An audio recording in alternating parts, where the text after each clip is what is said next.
Assalamualaikum warahmatullahi wabarakatuh. Hai teman-teman, kami dari kelompok 3 kelas 11 IPA 5. Pada video kali ini, kami akan membahas sedikit materi mengenai konferensi Asia Afrika atau yang disingkat dengan KAA. Untuk memenuhi tugas mata pelajaran PKN oleh Ibu Ani Andriani SPD. Yuk langsung ke video pembelajarannya. Konferensi Asia Afrika atau yang disingkat dengan KAA, atau biasa juga disebut dengan Konferensi Tingkat Tinggi Asia Afrika yang disingkat dengan KTT Asia Afrika, atau juga disebut dengan Konferensi Bandung karena konferensi ini diadakannya di Bandung, di Indonesia. Yang pengertiannya adalah sebuah konferensi antara negara-negara Asia dan Afrika yang kebanyakan baru saja memperoleh kemerdekaan. KAA diselenggarakan oleh Indonesia, Myanmar, Sri Lanka, India, dan Pakistan, dan dikoordinasi oleh Menteri Luar Negeri Indonesia. Pertemuan ini berlangsung antara 18 April sampai 24 April 1955 di Gedung Merdeka, Bandung, Indonesia. Itulah pengertian secara singkat mengenai Konferensi Asia Afrika atau yang disingkat dengan KAA. Latar belakang KAA atau Konferensi Asia Afrika. Setelah berakhirnya Perang Dunia Kedua, negara-negara di kawasan Asia Afrika berusaha untuk memperoleh, merebut, dan mempertahankan kemerdekaan. Indonesia merupakan negara yang baru merdeka mengeluarkan suatu gagasan untuk mendirikan organisasi Konferensi Asia Afrika. Berikut beberapa latar belakang diadakannya Konferensi Asia Afrika. 1. Adanya suatu persamaan nasib di berbagai negara-negara yang ada di Asia dan Afrika, terutama yang pernah mengalami suatu penjajahan. Adanya suatu persamaan, suatu masalah sebagai negara yang masih terbelakang dan masih berkembang. 3. Memiliki suatu keinginan menggalang berbagai kekuatan dari negara-negara Asia Afrika yang bertujuan untuk mendukung perjuangan merebut Irian Barat. 4. Memiliki suatu kedekatan yang kuat. Hal tersebut dikarenakan adanya hubungan yang berasal dari faktor keturunan, agama, dan latar belakang sejarah yang hampir sama. 5. Memiliki kedekatan letak geografi antara negara-negara Asia Afrika. 6. Adanya bangsa Asia yang sudah merdeka, akan tetapi belum memiliki kesadaran untuk bersatu, yang kemudian Rusia dan Amerika Serikat ikut melibatkan diri dalam masalah tersebut. Selanjutnya, B. Pelaksanaan KAA. Sebelum diadakan KAA, dilakukan berbagai persiapan dengan mengadakan konferensi di Kolombo atau Konferensi Panca-Negara I, dan diadakan Konferensi Bogor atau Konferensi Panca-Negara II. 1. Konferensi Kolombo. Konferensi Kolombo diadakan pada tanggal 28 April 1954 yang dihadiri oleh 5 tokoh dari beberapa negara diantaranya sebagai berikut. 1. UNU dari Bima. 2. Muhammad Ali Jinnah dari Pakistan. 3. Jawaharlal Nehru dari India. 4. Sir John Kotelawala dari Sri Lanka. 5. Ali Sastro Amijoyo dari Indonesia. Konferensi Kolombo menghasilkan beberapa keputusan antara lain sebagai berikut. A. Indochina harus segera dimerdekakan dari tangan penjajahan negara Prancis. B. Menuntut kemerdekaan bagi negara Tunisia dan Maroko. C. Menyetujui dan mengusahakan adanya KAA, kemudian memilih Indonesia sebagai negara penyelenggara. 2. Konferensi Bogor. Konferensi Bogor dilaksanakan pada tanggal 28 Desember 1954. Dalam konferensi tersebut menghasilkan beberapa keputusan yaitu sebagai berikut.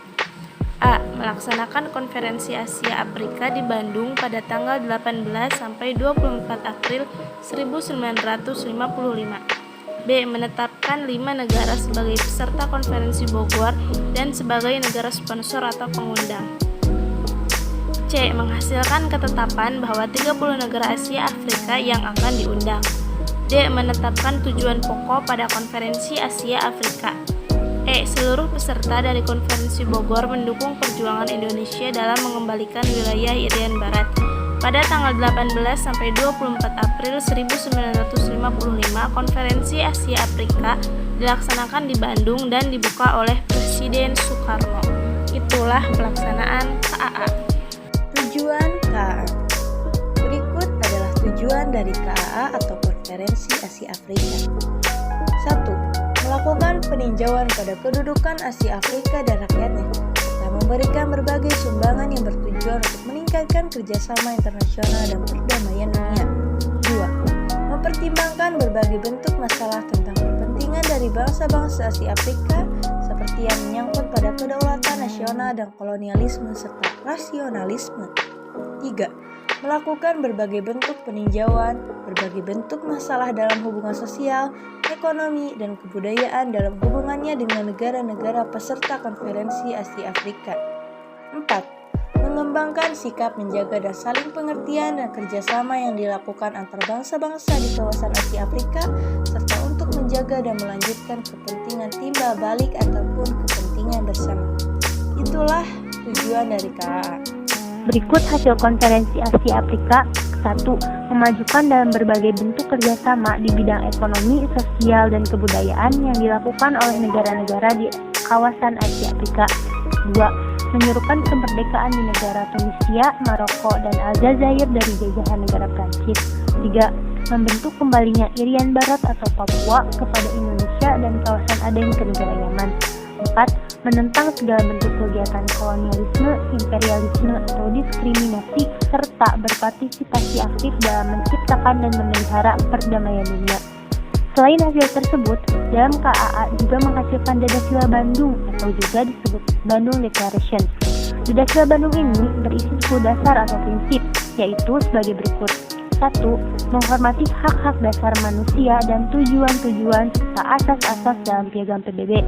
2. Menghormati kedaulatan dan integritas teritorial semua bangsa. 3. Mengakui persamaan semua suku bangsa dan persamaan semua bangsa besar maupun kecil. 4. Tidak melakukan intervensi atau campur tangan persoalan dalam negara-negara lain. 5. Menghormati hak-hak setiap bangsa untuk mempertahankan diri secara sendirian atau kolektif sesuai dengan Piagam PBB. 6. Tidak mempergunakan peraturan-peraturan dari pertahanan kolektif untuk bertindak bagi kepentingan khusus dari salah satu negara dan tidak melakukan tekanan terhadap negara lain. 7. Tidak melakukan tindakan-tindakan atau ancaman-ancaman agresi terhadap keutuhan wilayah dan kemerdekaan negara lain. 8. Terselesaikan segala perselisihan internasional dengan jalan damai sesuai dengan Piagam PBB. 9. Memajukan kepentingan bersama dan kerjasama. 10. Menghormati hukum dan kewajiban-kewajiban internasional. Berikut peran Indonesia dalam KAA. 1. Indonesia turut berperan untuk memprakarsai dan sebagai tempat konferensi pancanegara kedua yang dilangsungkan pada tanggal 28 sampai 29 Desember 1945 di daerah Bogor, Jawa Barat. Konferensi ini adalah pendahulu dari KAA. 2. Indonesia berperan aktif dalam memprakarsai dan sebagai tempat penyelenggaraan KAA yang dilaksanakan pada tanggal 18 sampai 24 Desember 1955 di Gedung Merdeka Bandung, Jawa Barat. Dalam KAA ini terdapat beberapa tokoh Indonesia yang menduduki peran penting, yaitu sebagai berikut. Ketua Konferensi Magister Ali Sastroa Midjoyo, Sekretaris Jenderal Konferensi Ruslan Abdul Ghani, Ketua Komite Kebudayaan Magister Muhammad Yamin, Ketua Komite Ekonomi Profesor Insinyur Roseno. Itulah beberapa peran Indonesia dalam KAA. KAA memberikan arti penting, yaitu 1. Memberikan sebuah harapan bagi kemerdekaan negara yang masih mengalami penjajahan. 2. Nilai-nilai yang berada dalam Dadasila Bandung mulai diakui oleh negara-negara di dunia. Hal tersebut dikarenakan mampu untuk meredakan ketegangan dunia. Yang ketiga, memberikan berbagai dukungan untuk negara-negara yang berada di Asia Afrika untuk lepas dari penjajahan bangsa-bangsa Barat. Makin populernya politik bebas aktif Indonesia yang kemudian mulai dianut dan dijalankan oleh Myanmar, India, dan Sri Lanka. Yang kelima, melahirkan berbagai bentuk semangat persatuan di berbagai negara yang ada di kawasan Asia Afrika, sehingga menimbulkan suatu semangat solidaritas. Yang terakhir, sebagai salah satu pendorong berdirinya gerakan non-blok yang tidak memihak salah satu blok, baik blok timur maupun blok barat. Dan yang terakhir, manfaat KAA. 1. Manfaat KAA bagi Indonesia.